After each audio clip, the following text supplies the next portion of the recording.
My wife's sister presented my errors to senior leadership, showed slides of my failed calculations, got my promotion.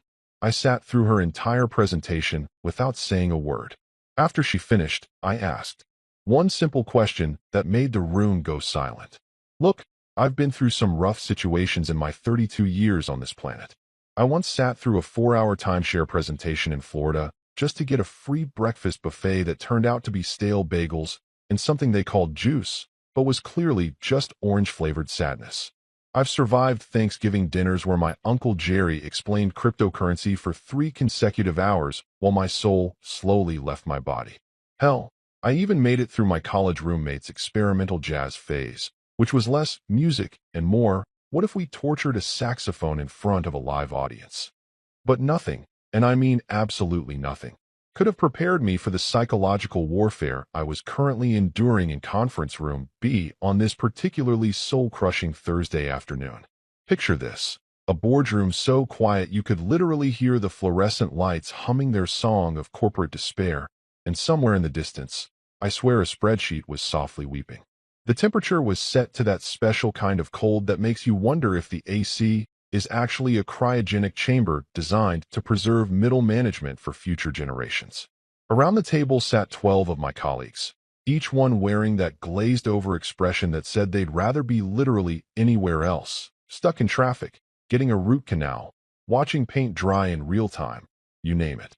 And there I was, Daniel Cross, lead financial analyst and apparently today's main course, sitting through what could only be described as a 1-hour public execution disguised as a quarterly review presentation. The executioner? Oh, that would be Amber Lane, my wife's sister, self-proclaimed data visionary, and the human equivalent of a participation trophy that somehow convinced itself it deserved first place. She was standing at the front of the room with her wireless presentation clicker gripped in her hand like she'd just discovered the cure for inflation, world hunger, and my career all in one fell swoop. Her blonde hair was pulled back in one of those aggressively tight ponytails that screamed, "I'm here to destroy lives, and I have the hairspray to prove it." And she'd paired it with a power suit so aggressively red, it looked like she'd mugged a fire engine on her way to work. Every single slide that flashed up on that massive screen behind her was a masterpiece of passive-aggressive corporate warfare. Red circles everywhere, like some deranged teacher had gone absolutely feral with a grading pen. Arrows pointing dramatically at numbers that I knew for a fact were perfectly calculated. Zoom-ins on sections of my financial model that would make a CSI crime scene photographer proud. She'd even added some kind of pulsing highlight effect to really drive home the "look at this idiot's mistakes" vibe she was going for. The presentation was titled Critical Analysis, Identifying and Correcting Forecasting Discrepancies in the Wellington Account Model. Translation: watch me end this man's whole career in Comic Sans. I wanted to clap, honestly. Not because I was impressed with her analytical skills. Those were about as sharp as a bowl of pudding. But because you had to admire the sheer audacity. The woman had stolen my work, twisted it like a pretzel, and was now serving it back to me as evidence of my own incompetence. That takes a special kind of sociopathic creativity that you just don't see every day in your average corporate environment. Each mistake she exposed with theatrical flair was actually a feature of a model I'd spent the last 6 months perfecting while she was busy taking 2-hour lunches and perfecting her "I'm very important" lean against door frames. The nonlinear volatility tracking she called erratic and unprofessional. That was specifically requested by Wellington's chief analyst. The risk assessment parameters she claimed were dangerously optimistic. Those were based on 15 years of historical data and 3 separate validation models. But sure, Amber, by all means, tell everyone how my doctorate in quantitative finance led me to make calculations that a sophomore statistics student could do better. Around the table, reactions varied from mildly uncomfortable to actively enjoying the show. Jenkins from accounting kept shifting in his seat like he desperately needed to pee but was too afraid to miss the drama. Rhonda from HR had her arms crossed and was nodding along like Amber was preaching the gospel according to Excel. And there was Marcus, bless him, my only actual friend in this corporate Thunderdome, who kept catching my eye and mouthing, "What the hell?" every 30 seconds while Amber droned on about fundamental calculation errors. But the real piece of work was sitting at the head of the table, our esteemed director, Paxton Webb. a man whose hairline had retreated so far back it looked like a chart of declining stock prices, and whose management style could best be described as aggressively ambivalent. He was watching Amber's presentation with the kind of intense focus usually reserved for people trying to understand IKEA instructions, occasionally nodding and making little sounds that could mean literally anything from "this is fascinating" to "I wonder what's for lunch." Amber clicked to another slide, this one showing a comparison between my flawed projections and her corrected analysis. The corrected analysis was, hilariously, just my original work with 2 decimal places moved and the formatting changed from blue to green. Groundbreaking stuff, really.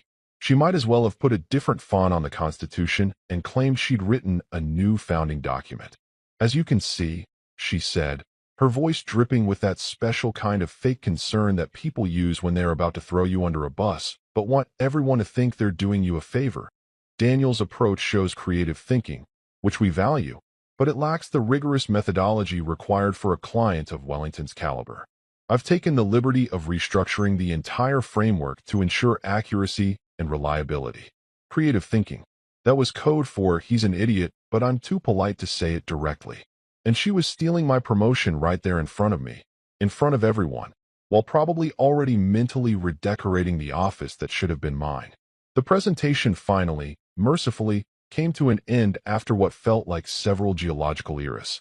Amber clicked off the projector with a satisfied smile, the kind of smile a cat gives right after knocking your favorite mug off the counter and maintaining eye contact the whole time. She smoothed down her blazer and looked directly at me with fake sympathy that made my eye twitch. Then Paxton, blessed management oracle that he was, turned his receding hairline in my direction and asked the question I'd been simultaneously dreading and waiting for. "Daniel, you've been awfully quiet through all this. Do you have anything to say in response to these concerns?" The room went silent.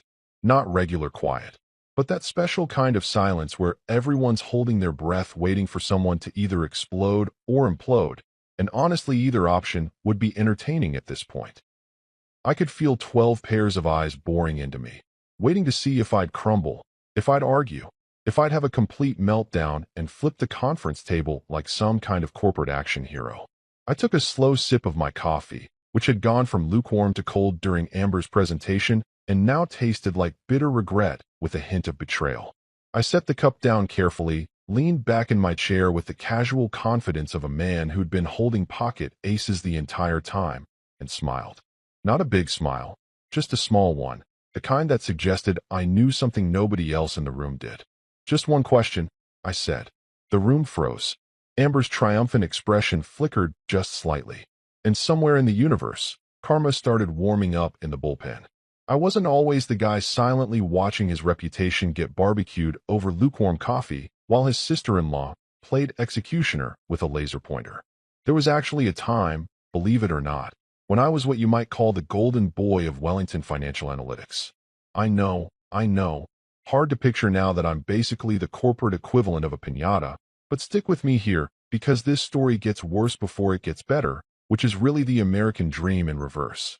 6 years ago, I walked into this company fresh out of grad school with my shiny new doctorate in quantitative finance, a head full of complex algorithms, and absolutely zero ability to engage in normal human small talk. I was that guy at company happy hours nursing a single beer for 3 hours while everyone else argued about whether Die Hard was a Christmas movie, and I'd be in the corner calculating the statistical probability of surviving a fall from Nakatomi Plaza. Fun at parties? Not exactly. Good at my job? Absolutely phenomenal. My specialty was building forecasting models so accurate they bordered on witchcraft.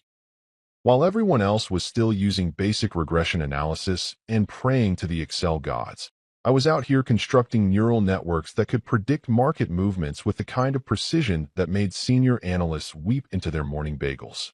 I didn't schmooze clients over golf games or spend 3 hours at lunch discussing my personal brand. I just did the work, did it brilliantly, and let the numbers speak for themselves. Turns out, in the corporate world, that's like bringing a calculator to a knife fight. Technically superior, but completely missing the point. My wife Mila loved that about me, at least initially. We met during my second year at the company at some charity gala that my boss forced me to attend. She was working in event coordination, I was hiding behind a decorative plant trying to avoid conversation, and somehow we ended up talking about the completely impractical architecture of the venue. She thought my social awkwardness was refreshing and authentic, which I later learned was code for, at least he's not pretending to be someone he's not. We got married 2 years later in a ceremony that was thankfully devoid of surprise PowerPoint presentations, and for a while there, life was pretty solid. Mila appreciated that I was low drama. No office politics, no backstabbing, no coming home and complaining about who stole whose yogurt from the communal fridge. I'd arrive home at 6:15 every evening like clockwork. We'd cook dinner together while I explained whatever mathematical concept I was currently obsessed with, and she'd nod along even though I'm pretty sure she stopped listening after, so the standard deviation. It was comfortable, predictable, and exactly the kind of boring stability that makes sitcom writers want to throw themselves off bridges, but makes actual humans pretty happy. Then Amber happened. Mila's younger sister was everything I wasn't. Loud, charismatic, and blessed with the kind of confidence usually reserved for people who've never experienced consequences for their actions. She'd bounced around between 5 different jobs in 3 years, each time leaving under circumstances she described as creative differences, but which I suspected were more like discovered I actually had to work. When she announced she was applying to Wellington Financial, I figured there was no way she'd get in. The woman's idea of quantitative analysis was calculating how to split a brunch bill 4 ways, and even then she usually got it wrong. But here's the thing about corporate America that nobody tells you when you're busy getting your doctorate. Charisma beats competence about 70% of the time. Amber waltzed into her interview, charmed the pants-off Paxton with her vision for dynamic market engagement, or whatever meaningless buzzword salad she served up, and got hired as a junior analyst. This was 4 years ago, 2 years after I'd already established myself as the department's go-to guy for anything involving numbers more complicated than basic arithmetic. Mila was thrilled. "Now you two can carpool," she said, like I'd been secretly wishing for more quality time with someone who once asked me if Excel had spell check. "And you can help Amber learn the ropes. It'll be great for family bonding." Family bonding. Right. Because nothing says quality family time like teaching your sister-in-law that pivot table isn't a type of furniture. I tried, I really did. I'm not a complete monster. When Amber started, I showed her the basic systems, explained our reporting structures, even sat through a painful 2-hour session where I attempted to teach her the difference between correlation and causation. She kept checking her phone, reapplying lip gloss, and asking if we were almost done with the boring stuff. Still, I figured she'd find her groove eventually. Maybe she'd be great at client relations or presentation design, or literally anything that didn't require actual analytical thinking. The problem was that Amber didn't join Wellington Financial to work. She joined to audition. Every meeting was a performance. Every email was crafted like she was writing her Emmy acceptance speech. She treated the office like it was her personal season of Shark Tank, and she was going to get a deal with Mr. Wonderful or die trying. She'd volunteer for high-profile projects she was completely unqualified for, then charm her way into getting other people, usually me, to do the actual work while she handled the strategic vision, which apparently meant showing up to meetings and saying things like, "Let's circle back to that," and "I love the energy here." But family politics are a thing, especially when your wife's parents are constantly asking why you and Amber don't collaborate more, implying that maybe you're threatened by her fresh perspective. Fresh perspective. The woman thought quarterly earnings were called that because they happened 4 times a quarter. But Mila insisted we needed to get along and support each other. So I did what any rational person trying to maintain marital harmony would do. I swallowed my pride and tried to be helpful.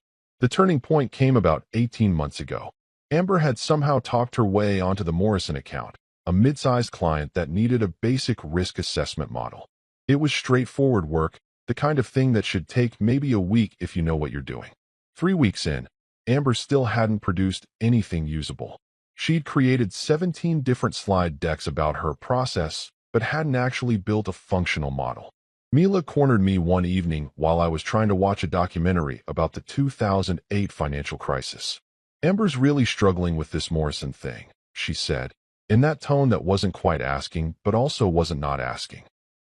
"Could you maybe just take a look? Give her some pointers." Pointers turned into building her entire model from scratch because her version was basically just a bunch of random numbers formatted to look professional. I gave her full access to my templates, my data sources, my methodology, everything. I figured she'd learn by example, and honestly, I just wanted to get back to my documentary. Big mistake. Enormous. Catastrophic.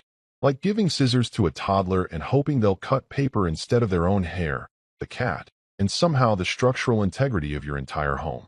Amber took that model, slapped her name on it, presented it as her own original work, and got praised by Paxton for her innovative approach to risk stratification.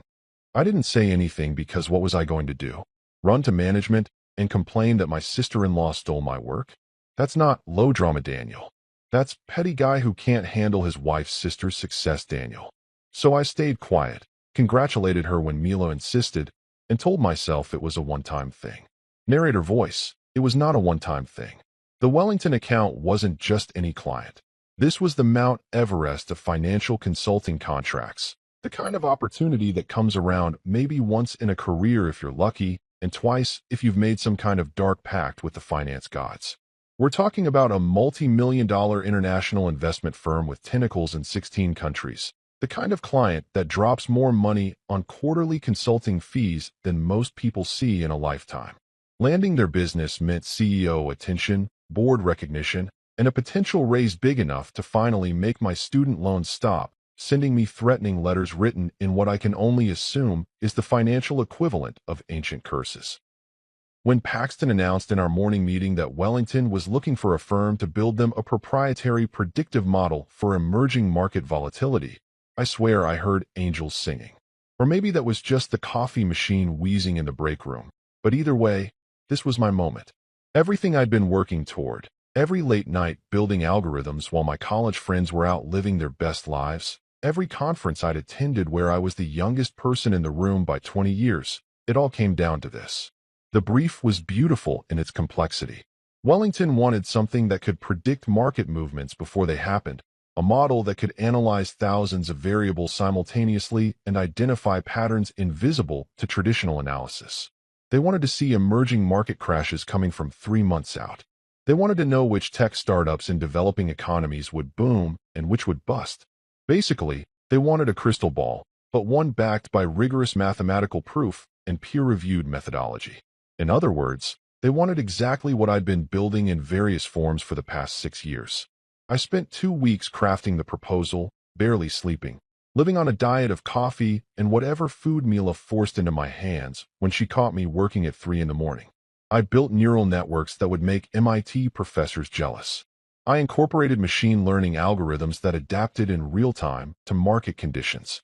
I created visualization dashboards so intuitive that even Paxton could understand them, which was saying something because the man once asked if algorithmic trading meant the algorithm was doing the actual buying and selling, like it had its own brokerage account and tiny algorithm hands. The model I designed was genuinely revolutionary, and I'm not just saying that because I built it. It used something called stochastic differential equations combined with sentiment analysis from 17 different global news sources, filtered through a proprietary weighting system I developed that accounted for regional economic indicators, historical precedent, and about 40 other variables that would take me another 3 paragraphs to explain.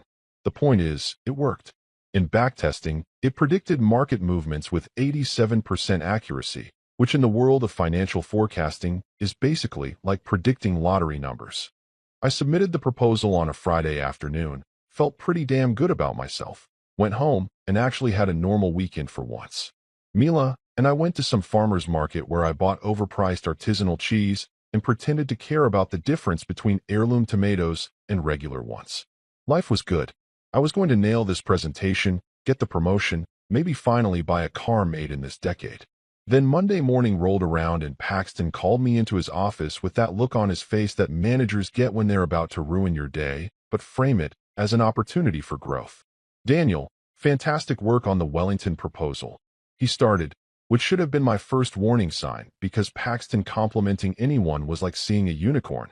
Technically possible, but deeply suspicious. Really fantastic. The technical specifications are exactly what they're looking for.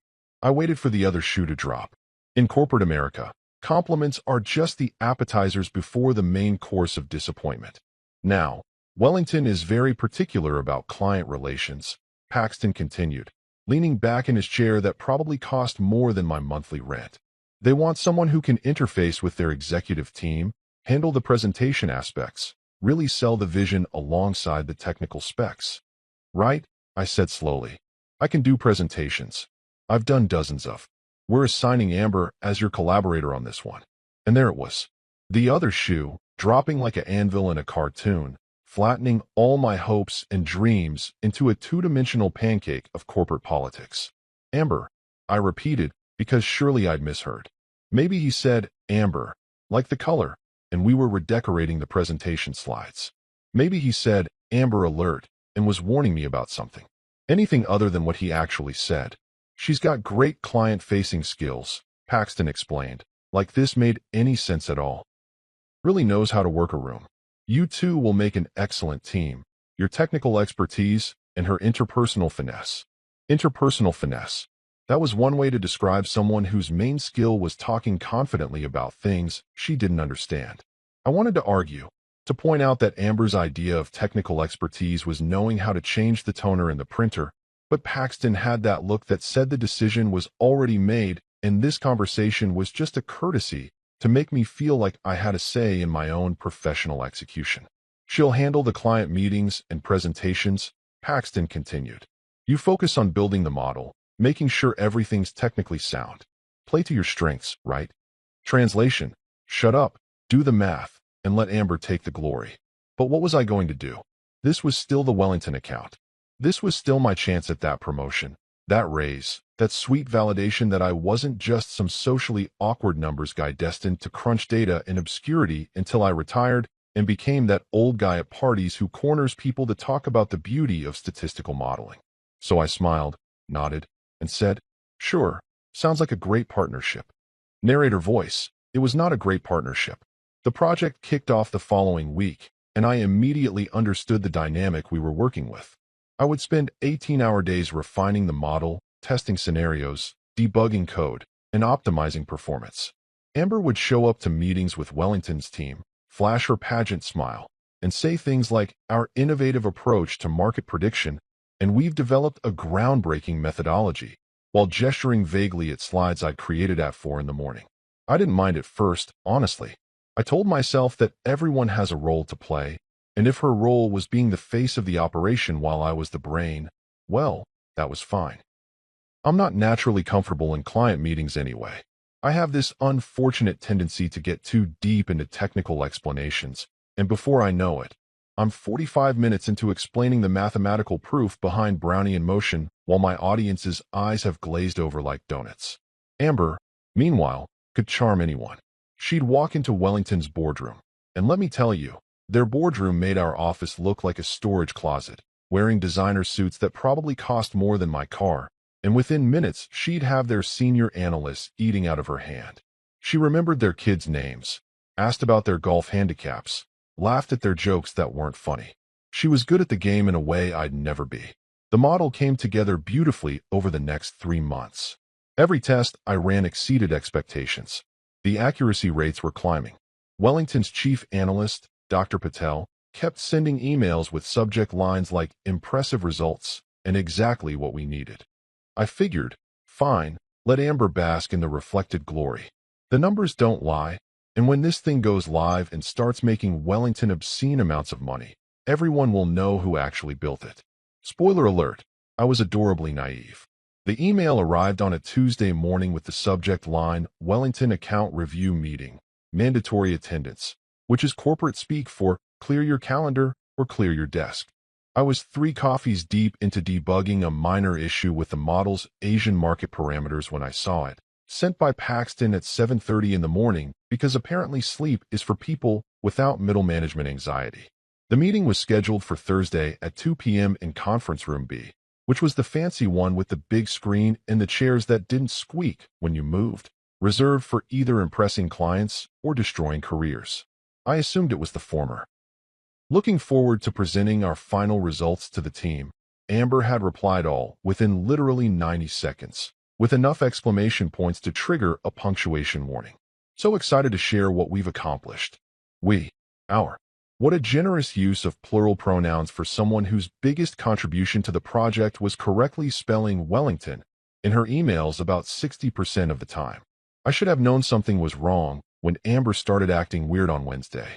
She was always hovering around my desk, asking pointed questions about specific sections of the model with this strange intensity that felt less like curiosity and more like a lawyer deposing a witness.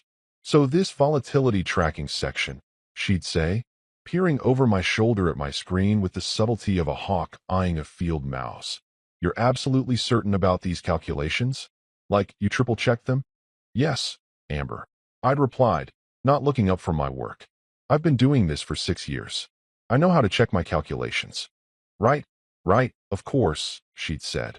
But there was something in her tone that felt off, like she was filing away information for later use. It's just that these numbers seem really aggressive. Bold, you know? Very bold choices. Bold choices. That should have been my second warning sign, right after the mandatory meeting email. When someone in corporate America starts calling your work bold, they're usually setting up to call it reckless about 5 minutes later. Thursday arrived with all the ominous energy of storm clouds gathering before a tornado. I showed up to conference room B 15 minutes early because punctuality is one of my few marketable personality traits, and found the room already half full. Jenkins from accounting was there, nervously organizing his pens by color. Rhonda from HR sat in the corner with her tablet, which was never a good sign because HR only took notes when someone was about to get documentation for a file. Marcus gave me a subtle head shake when I walked in, the universal bro signal for something's wrong, but I don't know what. The senior team filed in over the next 10 minutes.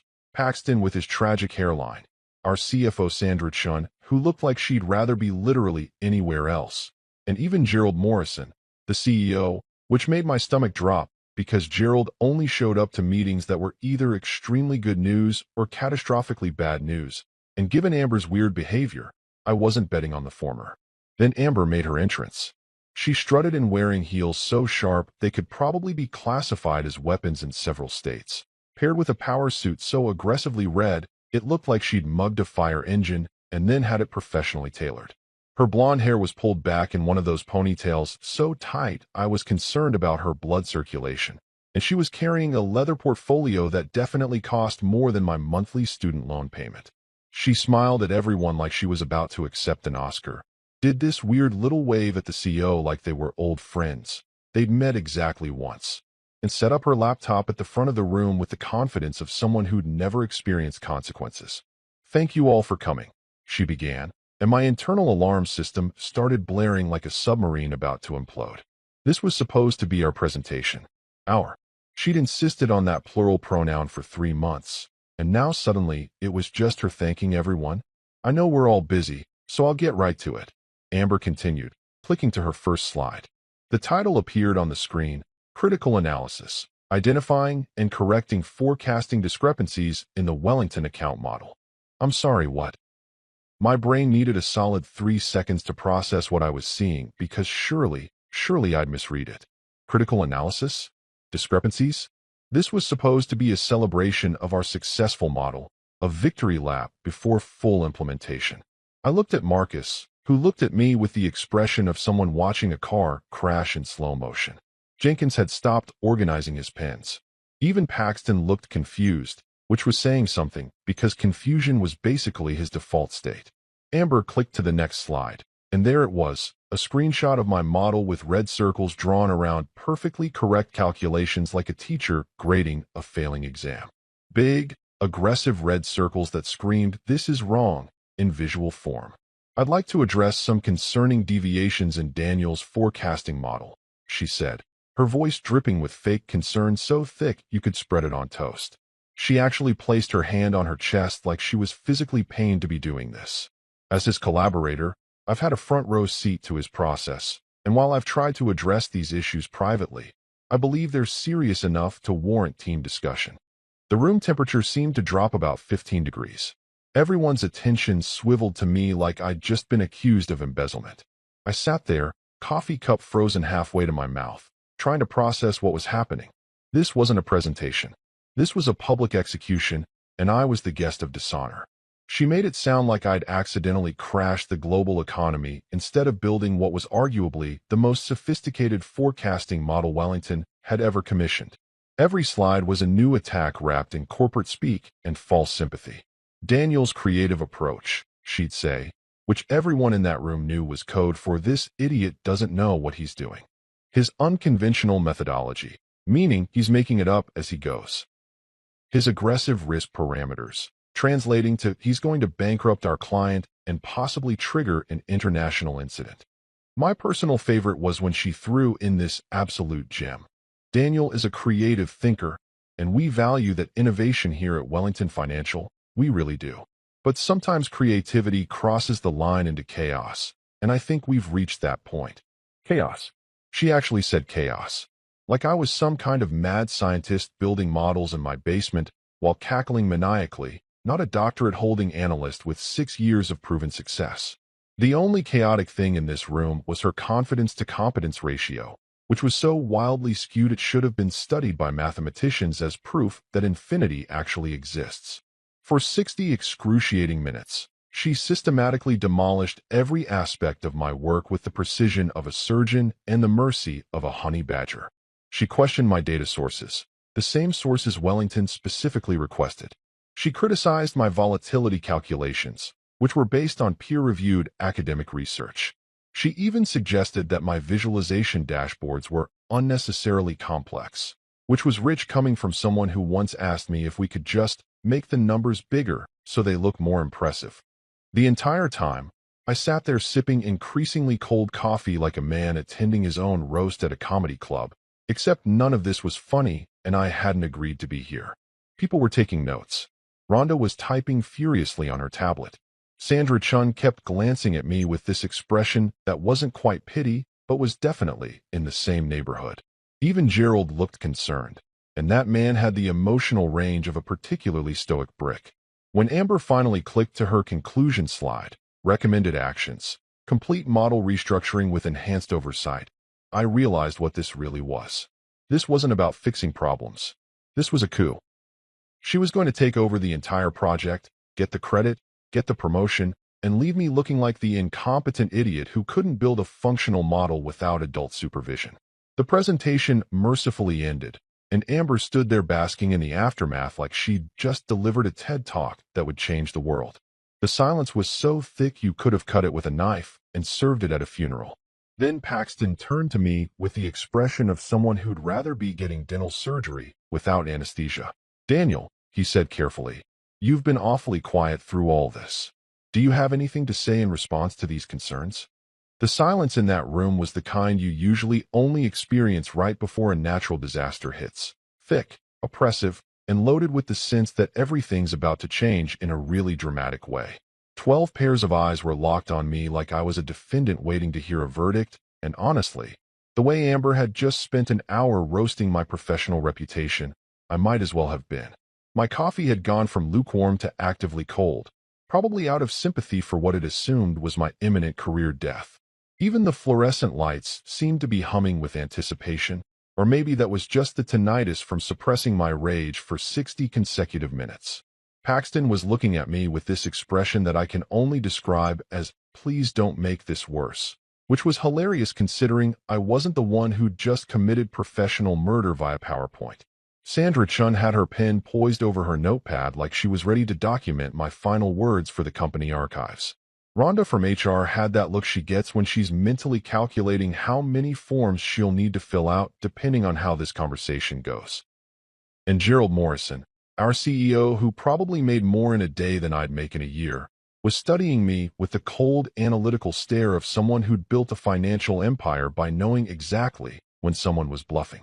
Amber, meanwhile, was standing at the front of the room with this smile that was probably supposed to look sympathetic but came across more like a cat that had just cornered a mouse and was deciding whether to play with it before the kill. Her red power suit practically glowed with triumph. She'd just delivered what she thought was a flawless assassination of my credibility, and now she was waiting for me to either crumble into apologetic pieces or dig myself deeper with some desperate defense that would only make me look worse. Here's the thing about being underestimated your entire career. People forget you're actually good at what you do. They see the quiet guy who doesn't schmooze at happy hour, who'd rather run regression analyses than network, who brings the same lunch from home every day like some kind of creature of habit, and they assume you're soft. They assume you won't fight back. They assume you'll just take it when someone tries to torpedo your career, because confrontation makes you uncomfortable. They're not entirely wrong. Confrontation does make me uncomfortable. But you know what makes me more uncomfortable? Watching someone steal 6 months of my work and serve it back to me as evidence of my incompetence. I took one more sip of my terrible cold coffee, set it down with deliberate care, and leaned back in my chair with the casual energy of someone who'd just been dealt a royal flush and was trying really hard not to smile. The movement caught everyone's attention even more, if that was possible. Marcus leaned forward slightly, sensing something was about to happen.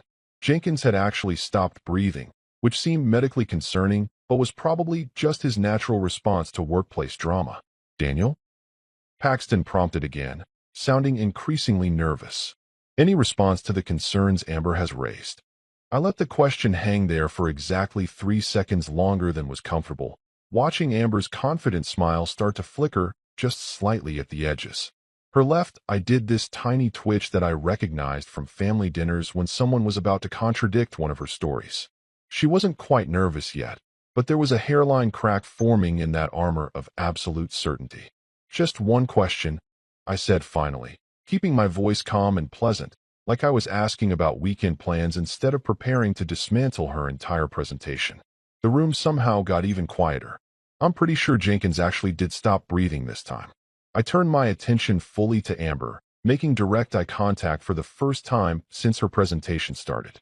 If my calculations are so fundamentally flawed, so reckless and chaotic, can you explain why Wellington International specifically requested this exact model in their original project brief? Her smile froze like someone had hit pause on a video, just completely locked in place while her brain scrambled to process what I'd just said. I could practically see the gears turning behind her eyes, trying to figure out if I was bluffing, if I was confused, if maybe I'd finally snapped and was just making things up. "I'm sorry," she managed, her voice losing about 30% of its confident lilt. "The project brief," I continued, reaching into my bag with the calm deliberateness of a poker player revealing his cards. "The one Wellington sent when they commissioned this work. The one that very specifically outlines what they wanted." I pulled out a printed copy of the original brief, all 47 pages of it, which I'd been carrying around like a security blanket ever since Amber started acting weird yesterday. I'd printed it on a hunch, that little voice in the back of your head that whispers, "Cover your ass," when something feels off. Thank God for paranoia. "Page 17, Section 3, I said, flipping to the exact page and sliding the document across the conference table toward Paxton. The sound of paper on wood was the only noise in the room. Wellington specifically requested what they termed nonlinear volatility tracking with adaptive parameters. That's a direct quote. The exact methodology that Amber just spent 15 minutes calling nonsense and chaos. Paxton picked up the brief like it might explode. His eyes scanned the page, and I watched his expression shift from confused to surprised to something that looked suspiciously like anger. Sandra Chun leaned over to read along with him, her eyebrows climbing steadily toward her hairline. "The client's exact words," I continued, "because when you've got momentum, you don't stop, were that they wanted a model that could adapt in real time to market fluctuations using sophisticated stochastic modeling. They even cited 3 academic papers as examples of the approach they were looking for. I used all 3 as foundational research for my calculations." Amber's face had gone from confident red suit power to a shade of pale that suggested her circulatory system was having second thoughts about her life choices. Her mouth opened, but nothing came out except a sound like, but the risk parameters she called dangerously optimistic. I kept going, because honestly, this felt too good to stop. Page 22, Section 7. Wellington explicitly stated they wanted forward-looking projections that account for positive market trends, not conservative estimates. Their words, not mine. I pulled out another document, my original proposal with Wellington's approval signatures and margin notes. And here's Dr. Patel's feedback from Wellington's research division. He calls the volatility tracking precisely what we commissioned, and the risk framework appropriately calibrated to our specifications. Gerald Morrison held out his hand for the documents without saying a word. He read them with the slow, careful attention of someone who'd built a career on knowing when someone was trying to con him. The silence stretched on for what felt like an eternity, but was probably only 30 seconds. When he finally looked up, his eyes went straight to Amber. "Ms. Lane," he said, his voice carrying that particular quality of corporate disappointment that makes grown adults want to curl up and hide. "Can you explain this discrepancy?" Amber's left eye had graduated from a slight twitch to a full-blown spasm. Her confidence had drained faster than office Wi-Fi during lunch hour when everyone's streaming videos. She looked at the documents, then at me, then back at the documents like they might somehow rearrange themselves into something that supported her narrative. "Well, I was only concerned about the accuracy," she stammered, her voice now missing all that smooth presentation polish. "I mean, even if the client requested it, we have a responsibility to ensure that." "To ensure that what?" Sandra Chin cut in, and I'd never loved our CFO more than in that moment. "That we ignore the client's explicit requirements? That we override the specifications from their chief analyst?" Paxton was looking at his own copy of the brief now, and I could see the realization dawning on his face that he'd just sat through an hour-long presentation that was either based on complete incompetence or deliberate sabotage. Neither option made him look good for allowing it to happen. Marcus caught my eye from across the table and gave me the subtlest fist pump I've ever seen. Jenkins had resumed breathing and was now grinning like he'd just witnessed the greatest thing in corporate history. Even Rhonda from HR had stopped typing and was watching Amber with the expression of someone who'd just watched a house of cards collapse in real time. "Ladies and gentlemen, we had liftoff." The thing about corporate vindication is that it doesn't happen in a sudden, dramatic explosion like in the movies. There's no slow-motion shot of the villain getting led away in handcuffs while inspirational music plays. No, in real corporate America, revenge is served cold, bureaucratic, and with an overwhelming amount of follow-up emails that all need to be replied to with per my previous email energy.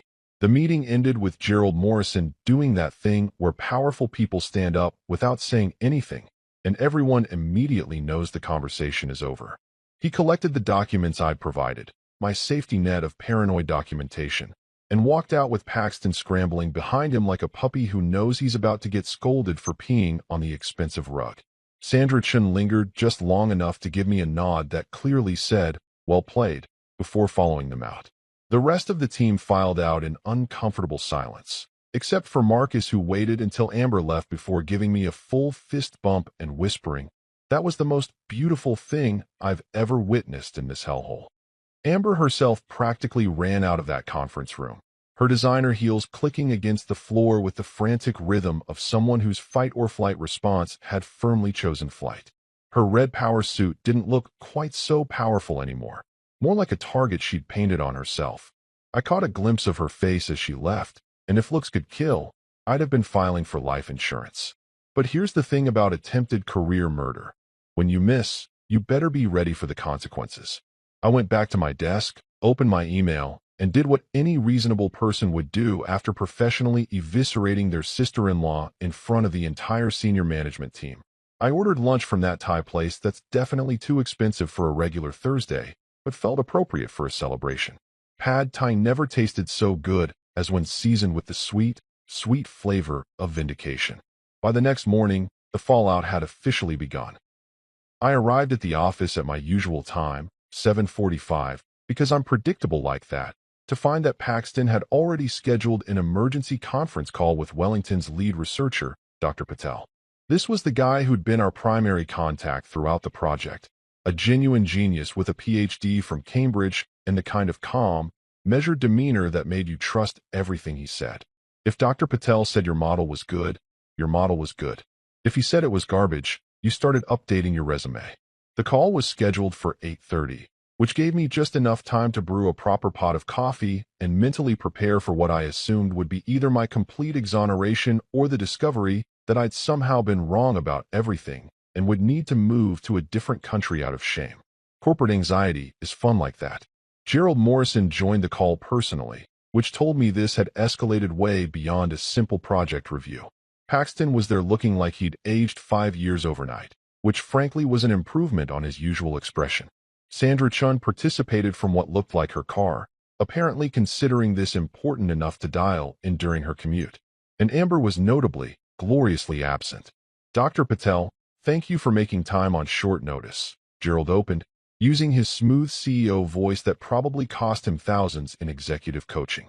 We wanted to clarify some questions that have arisen regarding the Wellington account model specifications. There was a brief pause, and then Dr. Patel's crisp British accent came through the speakers. Of course, though I must say, I'm rather surprised there are questions. Daniel's model is precisely what we commissioned. Exemplary work, really. I didn't pump my fist in the air, but it was a close call. Gerald continued. We had some internal concerns raised about the methodology, specifically the volatility tracking and risk parameters. Concerns? Dr. Patel sounded genuinely confused, which was deeply satisfying. From whom? Not from anyone who actually read our project brief, surely. Those specifications were quite explicit. We spent 6 months developing them with our research team before we even approached your firm. Paxton shifted uncomfortably in his chair, producing a squeak that sounded like a small animal in distress.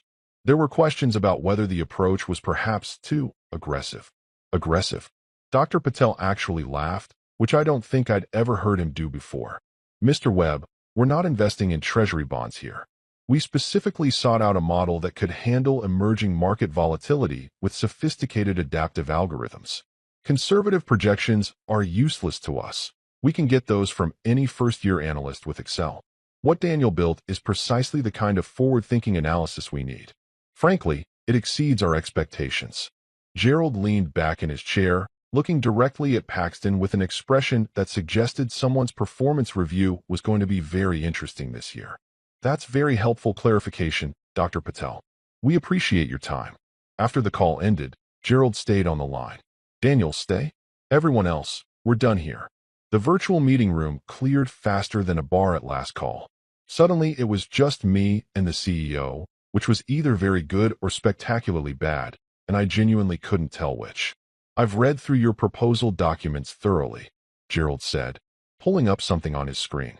And I've reviewed the presentation from yesterday. Walk me through what happened. So I did. I gave him the whole story, the Morrison account where I'd foolishly helped Amber, how she'd been assigned to Wellington as my collaborator, the 3 months of me doing the actual work while she handled the meetings. I kept it professional, stuck to facts, didn't editorialize about her competence or lack thereof. When I finished, Gerald was quiet for a moment. Then he said, she tried to take credit for your work by discrediting you first. Classic move. Stupid, but classic. Yes, sir. You'll be taking over the Wellington account solo. Amber is being reassigned to a different team effective immediately. He paused. We're also creating a new senior analyst position. If you're interested, it's yours. Comes with a substantial raise and your own team.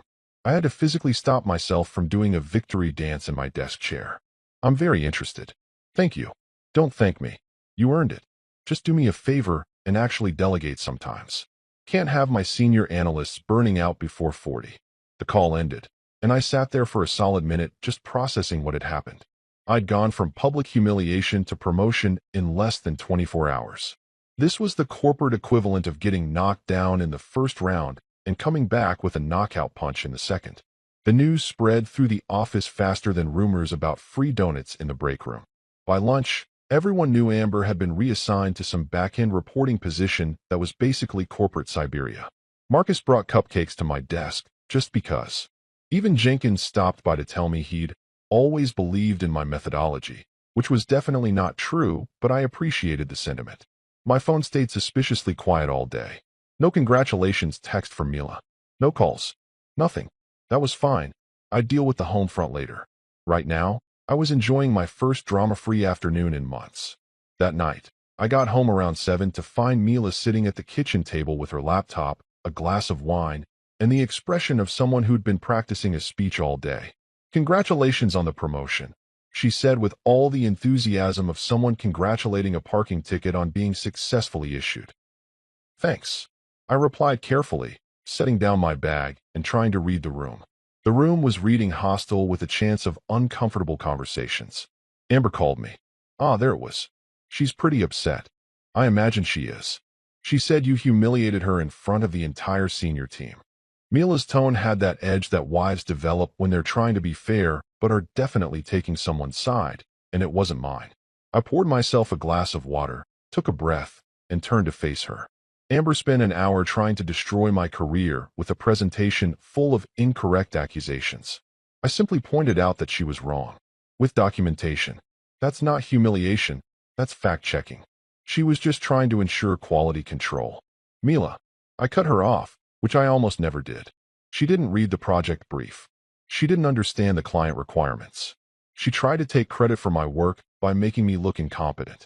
That's not quality control. That's sabotage. We stared at each other across the kitchen, and I could see her mentally calculating whether defending her sister was worth the argument she could sense coming. She's family, Mila finally said. So am I replied.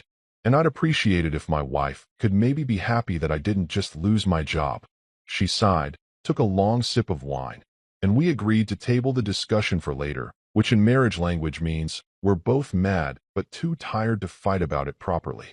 As I lay in bed that night, staring at the ceiling while Mila fake slept on the other side, I realized that winning at work doesn't always mean winning at home. But I take it. You know that feeling when you win something big and you're riding high on the adrenaline of victory, thinking you've finally caught a break, and then the universe looks at you and says, "Hold my beer." Yeah, that's where I found myself about 2 weeks after my triumphant Wellington vindication. Because apparently, in the corporate world, defeating your enemies just means they upgrade their tactics from publicly embarrassing to covertly destructive, and honestly, I should have seen it coming. It started small, the way most horror stories do. I came into work on a random Wednesday morning, grabbed my usual coffee from the break room, black, no sugar, because I'm boring like that, and settled in at my desk to review the latest Wellington data. I opened my project folder and found exactly nothing. Not corrupted files, not misplaced documents, just an empty folder staring back at me like the void itself had developed a taste for financial models. My first thought was that I'd opened the wrong folder, because surely I hadn't just lost 3 weeks of work on the Wellington expansion project. I checked my recent files, my desktop, my downloads folder. Nothing. Gone. Vanished. Thanos snapped out of existence. My heart rate jumped from resting to, "Oh God, what have I done?" in about 3 seconds flat. Fortunately, because I'm paranoid and have trust issues that would make a conspiracy theorist look chill, I'd backed everything up to the company cloud server the night before. Crisis averted. I restored the files, chalked it up to some weird computer glitch, and went about my day thinking the tech gods had briefly forgotten I existed. 2 days later, I opened my quarterly forecast presentation for the board meeting and found that every single chart had been flipped upside down. Not rotated, not corrupted, literally inverted, so all my growth projections looked like catastrophic declines and vice versa. It was like someone had taken my presentation and run it through a funhouse mirror. Except this wasn't fun, and the only thing reflected was my growing rage. I fixed it, double-checked everything 17 times, and saved multiple backup copies across different platforms, because at this point I was pretty sure I was either losing my mind or someone was actively screwing with me. Given my recent history with a certain red suit-wearing sociopath, I had a pretty good guess which one it was. The following Monday, I tried to log into my computer and got a message that my password was incorrect. I tried again, incorrect. A third time, account locked for security reasons, please contact IT. I'd used the same password for 2 years, and suddenly my muscle memory was gaslighting me? I don't think so. I trudged down to the IT department, which was located in the basement like we were working in some kind of tech dungeon, and found my buddy Jin surrounded by approximately 40 monitors and what looked like the contents of a Radio Shack that had exploded. Jin was one of those IT guys who treated computers like they were sentient beings deserving of respect, and treated humans like necessary annoyances who kept breaking said computers. "Let me guess," he said without looking up from whatever digital surgery he was performing. "Login issues?" "How'd you know?" "Because you're the third person this week with mysterious account problems, and the other 2 also happen to work on high-profile projects." He finally looked at me, adjusting his glasses that were perpetually sliding down his nose. "Someone's been playing with the authentication system." "Can you tell who?" Jin's fingers flew across his keyboard with the speed of someone who'd learned to type before they learned to walk. "Technically, no. The logs are clean. But he pulled up something that looked like the Matrix had a baby with an Excel spreadsheet.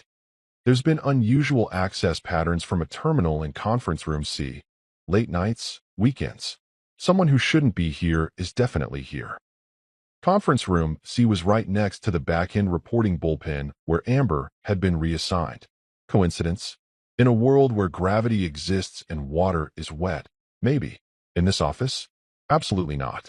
I fixed my login, changed my password to something that would take a supercomputer about 1,000 years to crack, and went back to my desk feeling like I was developing a legitimate paranoid personality disorder.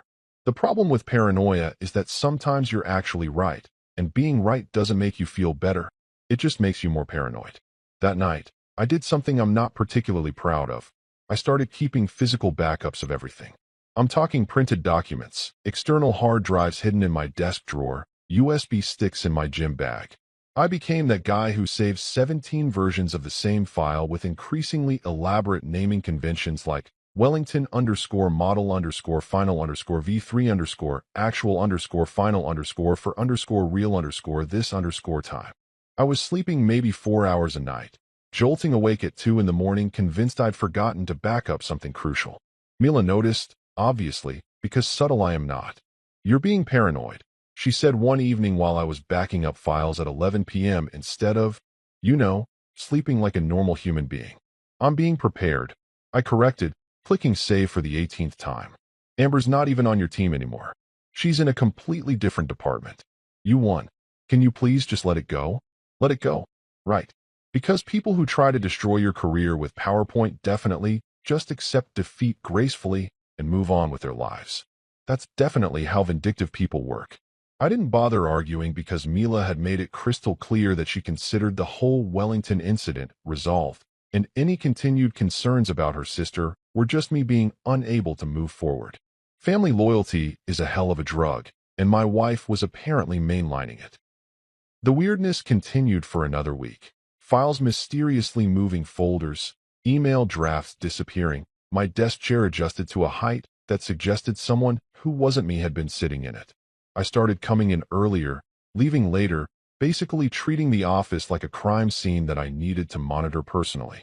Then Jin called me down to IT again on a Friday afternoon with the kind of urgency in his voice that suggested either something was very wrong or very interesting, possibly both. "She's been accessing your files," he said when I arrived, pulling up logs that looked like digital hieroglyphics to my non-IT brain. "We're trying to. Your security settings keep blocking her, but she's definitely attempting to get into your project folders. Can you prove it's her?" "Not definitively. She's using a guest login that doesn't officially exist, which is either impressive or concerning, depending on your perspective." He scratched his head, making his already messy hair look like he'd been electrocuted. "But she screwed up yesterday. Left a session open in conference room C. The login trail leads back to her employee ID. Can we report this?" Jin gave me a look that suggested I'd just asked if we could report that water was wet. Report what? That someone maybe possibly accessed files they might have had legitimate reasons to access? Without concrete proof of malicious intent, IT security won't do anything. Corporate politics, man. I left the IT dungeon feeling like I was trapped in some kind of corporate psychological thriller where the villain had already been defeated but refused to die. Like I was in a horror movie and had forgotten that you always need to double-tap the zombie or it comes back for the sequel. That weekend, I did what any rational person would do when they suspect they're being sabotaged. I deep dove into LinkedIn stalking. I pulled up Amber's profile, which she updated with the frequency of someone running for office, and that's when I saw it. Thrilled to announce my new position as Director of Strategic Forecasting at Criterion Analytics. I read it 3 times to make sure I wasn't hallucinating. Criterion Analytics, our biggest competitor, the firm that had been trying to poach Wellington as a client for the past 2 years. And Amber had just waltzed into a director position, a title that definitely hadn't existed before, doing specifically the work I was known for. The announcement was 2 days old, which meant while I'd been paranoid about file tampering and login issues, she'd been interviewing with the competition. The tech sabotage wasn't petty revenge, it was intelligence gathering. She'd been trying to steal my methodologies, my models, my actual work to take with her to Criterion. I sat there on my couch, laptop burning my thighs, while Mila watched some reality show about people buying houses they definitely couldn't afford. My forecasting model had predicted market trends with 87% accuracy. Somehow I'd failed to predict that my sister-in-law was essentially committing corporate espionage. "Everything okay?" Mila asked during a commercial break. "Just work stuff," I replied. "Because how do you tell your wife that her sister just joined your biggest competitor and has probably been stealing proprietary information? You don't. You bottle it up like a functional adult and wait for the inevitable explosion." I closed my laptop and smiled. "Actually, everything's fine." Narrator voice. Everything was not fine. My model had been right about one thing, though. I'd predicted a storm was coming. I just hadn't realized I was going to be standing in the middle of it holding nothing but an umbrella made of corporate policy and increasingly questionable life choices. There's a special kind of anger that transcends normal human emotion. It's not the hot, explosive rage that makes you punch walls or send emails you immediately regret. No, this is the cold, calculated fury that makes you meticulously plan someone's professional demise with the precision of a Swiss watchmaker and the vindictive satisfaction of a supervillain who's finally figured out the hero's weakness. And let me tell you, when I saw the announcement for the National Financial Forecasting Conference with Amber's face plastered across the promotional material, I achieved that special level of zen-like rage that probably should have concerned me, but instead felt oddly empowering. The email invitation landed in my inbox on a Tuesday morning. One of those mass promotional blasts that usually gets immediately deleted along with the 17 LinkedIn connection requests from people I've never met. Join us for a groundbreaking presentation by Criterion Analytics' newest Director of Strategic Forecasting, Amber Lane, as she unveils revolutionary predictive modeling techniques that are reshaping the industry. Revolutionary. That was a funny way to spell blatantly stolen from her brother-in-law while pretending to be concerned about quality control. I clicked through to the conference website, which had clearly been designed by someone who thought more gradient effects automatically meant more credibility. And there it was, Amber's keynote presentation scheduled for the main ballroom at the Hyperion Hotel downtown. The session description made me laugh out loud at my desk, which caused Jenkins to peer over his cubicle wall with concern. Advanced volatility tracking, a new paradigm in emerging market analysis. A new paradigm. My paradigm. The one I developed over 6 years of research and about 4,000 hours of work that had aged me prematurely and given me a caffeine dependency that concerned medical professionals. The conference was in 3 weeks. Plenty of time for Amber to polish her presentation about her groundbreaking work. Also plenty of time for me to help her out with it, because I'm thoughtful like that. I wasn't even mad anymore, which was somehow worse than being mad. I'd transcended anger and reached a state of almost academic appreciation for the sheer audacity. She'd stolen my code, my formulas, my entire methodological framework, and even, I kid you not, my specific color scheme for data visualization. The woman had copied my work down to the exact shade of blue I used for confidence intervals. That takes a special kind of brazen that you almost have to respect, like being impressed by a pickpocket who steals your wallet and then tries to sell it back to you. I spent the rest of that day in what I can only describe as a fugue state of productive scheming. On the surface, I was running my normal analyses, attending my usual meetings, responding to emails with appropriate professional courtesy. But in my head, I was orchestrating something that would make Machiavelli slow clap. The beautiful thing about being underestimated your whole career is that nobody suspects you're capable of elaborate revenge plots. Quiet Daniel, who brings the same turkey sandwich for lunch every day? Nah, he's too passive for retaliation. He'll probably just write a stern email and call it justice. Wrong. That evening, I stayed late at the office, not unusual for me, which was convenient for what I was planning. I pulled up everything I had on the Wellington model, the original specifications, my development timeline with timestamps, every iteration and version saved with meticulous detail, because I have organizational issues that occasionally work in my favor. I created a beautiful side-by-side comparison document showing my original work next to what I knew Amber would present.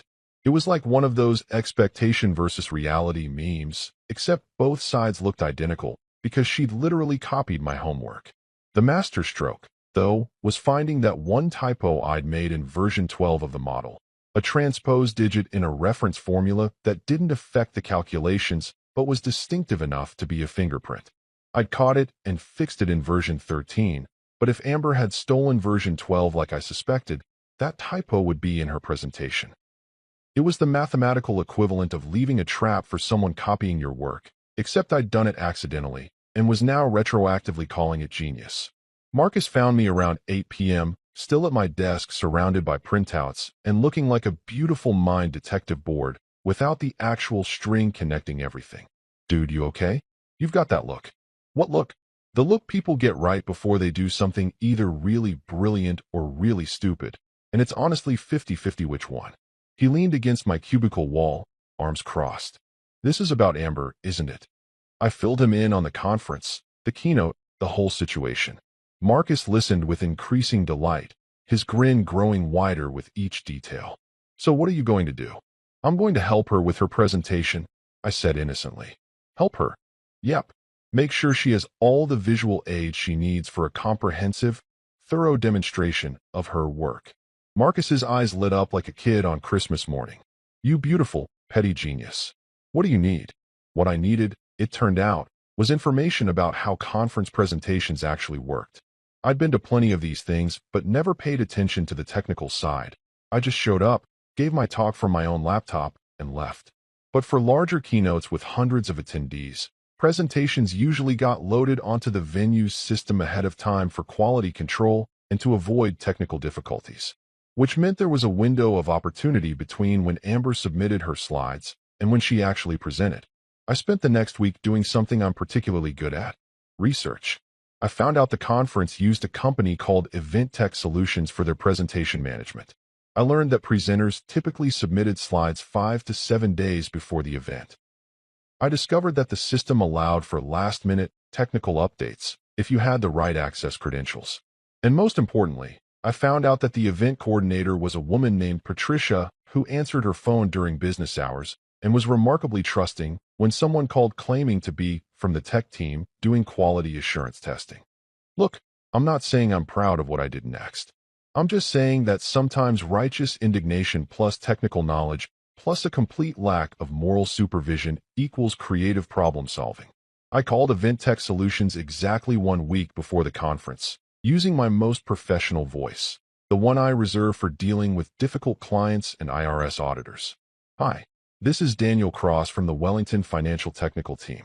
We're coordinating with Criterion Analytics for their keynote presentation and wanted to run some compatibility tests on the slides before the event. Patricia, bless her trusting soul, bought it completely. Oh, wonderful. We always appreciate presenters who want to test ahead of time. Do you have the file access code? I didn't, but I had something better: the ability to sound incredibly confident while completely winging it. We're working with Ms. Lane's assistant on the coordination. Is there a way we could access the presentation portal to upload some test slides? We've had issues in the past with font rendering and want to make sure everything displays correctly. There was typing on the other end. I can send you a coordinator access link. This would let you view and edit any presentations submitted for the conference. Just for testing purposes, of course. Of course, I agreed, already grinning. Purely for technical verification. She sent me the link. I had access to Amber's presentation by that evening. Opening her slide deck was like watching a crime documentary where they reveal the murder weapon. There it was. My entire Wellington model, rebranded as the Lane methodology for advanced market prediction. She'd even created a fake development timeline that started right when she joined Criterion, as if she'd built this masterpiece in 6 months while I was apparently sitting around doing nothing for the past 6 years. And there, buried in slide 47, was my typo. The transposed digit in the reference formula. Proof positive that she'd stolen version 12. I sat there for a solid 5 minutes, just appreciating the evidence. Then I got to work. I created what I called supplementary materials, additional slides that would blend seamlessly into her presentation at key moments. A side-by-side comparison showing her slide next to my original with timestamps. A close-up of that beautiful typo with a helpful arrow pointing it out. A chart showing the development timeline of my original model overlaid with her claimed timeline. I even included some of my email correspondence with Wellington where they specifically praised my methodology, with dates conveniently visible. The trick was making it subtle enough that she wouldn't catch it during her pre-presentation review. assuming she did one, which was 50-50 given her attention to detail, but obvious enough that the audience would immediately understand what they were seeing. I embedded them as hidden slides that would only appear if someone clicked through normally, spaced throughout her presentation like landmines waiting to explode. I uploaded everything using Patricia's coordinator link, tested it 3 times to make sure it worked, and then closed my laptop with the satisfaction of someone who'd just completed a masterpiece. Jin called me the next day. I heard through the IT grapevine that you've been doing some creative technical work. I have no idea what you're talking about. Uh-huh.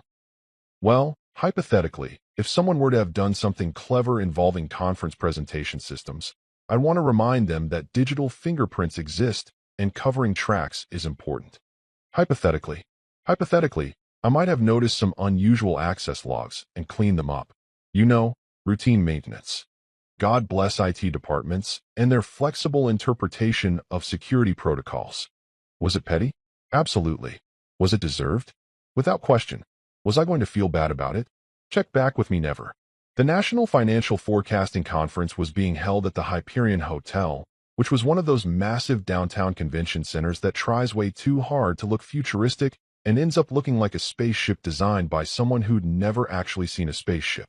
All glass and chrome, and those weird geometric light fixtures that probably cost more than my car, but looked like they came from a discount modern art sale. The lobby was packed with financial analysts in various states of business casual, all wearing lanyards, and that specific expression people get at professional conferences. A mixture of genuine interest, networking anxiety, and the dawning realization that the continental breakfast wasn't going to cut it for the whole day. I'd registered under my personal email rather than my work one, paid the frankly ridiculous $300 admission fee out of my own pocket, and showed up wearing jeans and a blazer like I was just another attendee interested in market forecasting trends.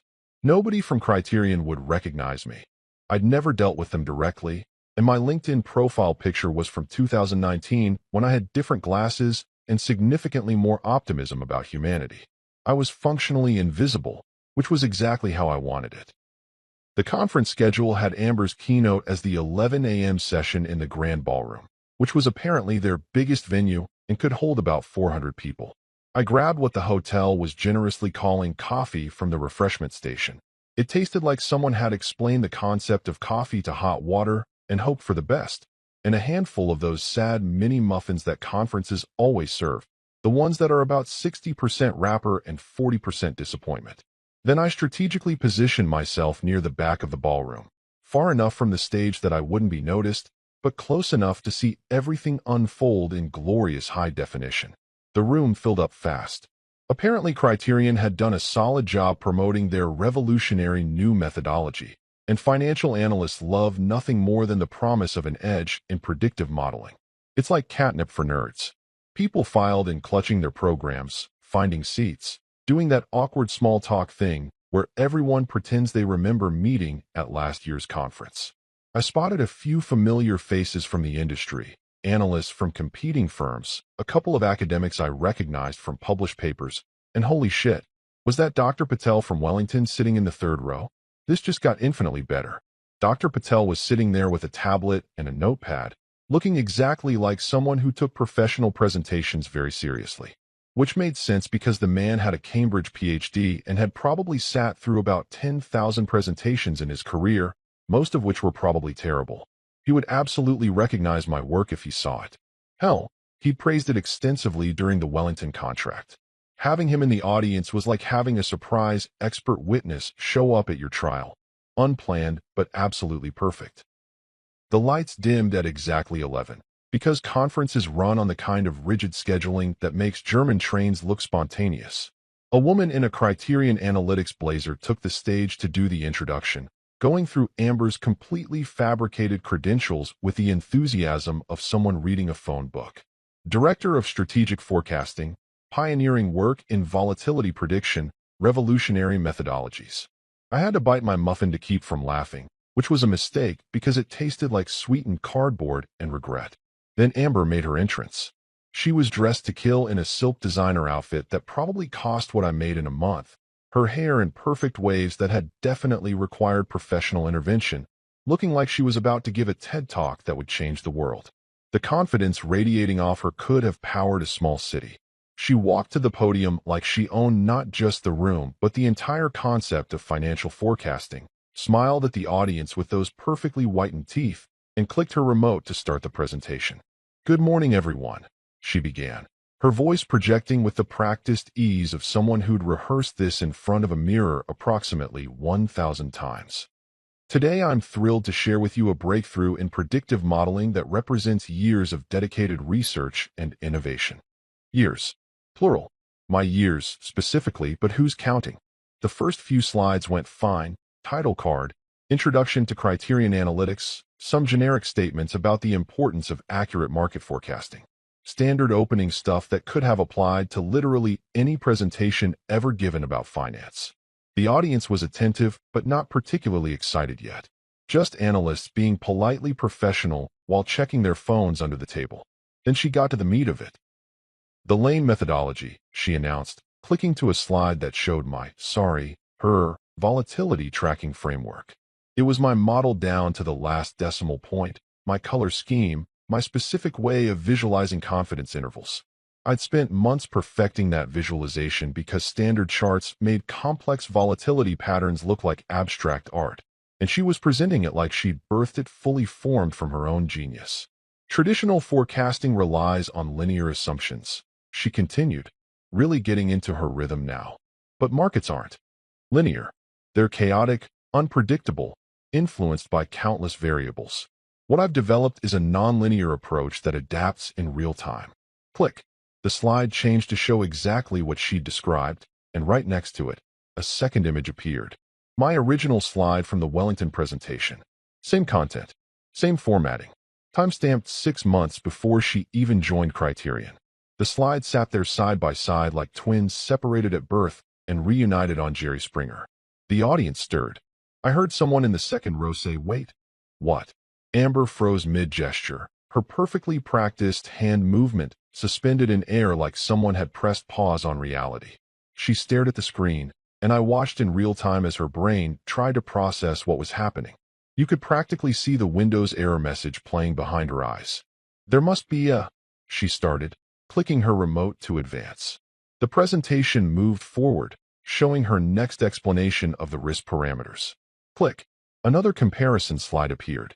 Her version and my original, date stamped from the Wellington project, sitting side by side like evidence in a trial. This one even included a helpful arrow pointing to a section with the caption, "Note, identical methodology and parameters." The murmuring in the audience got louder. People were leaning forward now, actually paying attention instead of scrolling through emails. Dr. Patel had put down his tablet and was studying the screen with the intensity of someone who'd just recognized something very familiar. Amber was visibly panicking now, her polished composure cracking like ice on a warming lake. She clicked faster, trying to get past the comparison slides, but I'd embedded them throughout the entire presentation. Every major point she tried to make was immediately followed by proof that it wasn't her major point at all. It was like watching someone trying to run from their own shadow. "This is clearly a technical issue," she announced to the audience, her voice losing that smooth professional quality and gaining a slightly manic edge. "I apologize for these display errors. Let me just..." She clicked again. The slide that appeared showed the development timeline she'd fabricated, with her work supposedly beginning 6 months ago. Right next to it, my actual development timeline from the Wellington project, stretching back over 2 years. And as a special bonus, a screenshot of an email from Dr. Patel to me from 18 months ago with the subject line Impressive Volatility Framework. Dr. Patel stood up. In a room of 400 people, he stood up, and when a Cambridge PhD stands up during a presentation, everyone notices. "Excuse me," he said, his British accent cutting through the awkward silence like a scalpel. "That volatility framework, that's Daniel Cross's work. From the Wellington International Contract. I commissioned it personally." The room exploded into whispers. Heads turned. People were pulling out their phones, probably Googling my name and the Wellington contract. Amber looked like she'd been slapped with a frozen fish, shocked, confused, and increasingly aware that she was about to become the main character in the worst possible way. "There appears to be some confusion," she tried, but her voice was shaking now. The confidence had completely evaporated, replaced by the desperate energy of someone watching their career implode in real time. I couldn't help myself. I raised my hand, still holding my sad conference muffin like a trophy. Actually, I called out from the back, and about 300 heads swiveled in my direction. There's no confusion. This is my work. From the Wellington contract, like Dr. Patel said. I built that model over 6 years. Even kept the typo from version 12. It's on slide 47 if you want to check. Amber's face went from panic to recognition to pure horror in about 3 seconds. She finally spotted me in the back, and if looks could kill, I'd need to update my life insurance policy. But it was too late. The damage was done. The evidence was overwhelming. Her revolutionary methodology had been exposed as wholesale intellectual theft in front of 400 industry professionals and at least one very important client. This is outrageous. She tried one last time, but her voice cracked. I don't know who's responsible for sabotaging my presentation, but seems pretty accurate to me, I said, taking a bite of my terrible muffin with the casual energy of someone who'd just won the lottery. The room actually laughed, nervous laughter, but laughter nonetheless. Amber stood there for another 3 seconds, clicked her remote one more time like maybe the next slide would somehow save her, and then apparently decided that dignity was overrated. She grabbed her things and practically ran off the stage, her designer heels clicking out a rapid retreat that echoed through the now completely silent ballroom. A representative from Criterion Analytics, some senior VP who'd been sitting in the front row looking increasingly concerned, stood up and made his way to the stage with the grim determination of someone about to do damage control. Ladies and gentlemen, we apologize for the confusion. Criterion Analytics takes intellectual property very seriously, and will be investigating this matter immediately. Translation: Amber was about to get fired so fast it would make the speed of light look like a casual stroll. Dr. Patel caught my eye from across the room and gave me a small nod that clearly said, "Well played." Marcus would be so proud when I told him about this. I'd become the stuff of office legend, the quiet analyst who'd taken down a corporate thief with nothing but documentation and perfectly timed slideshow sabotage.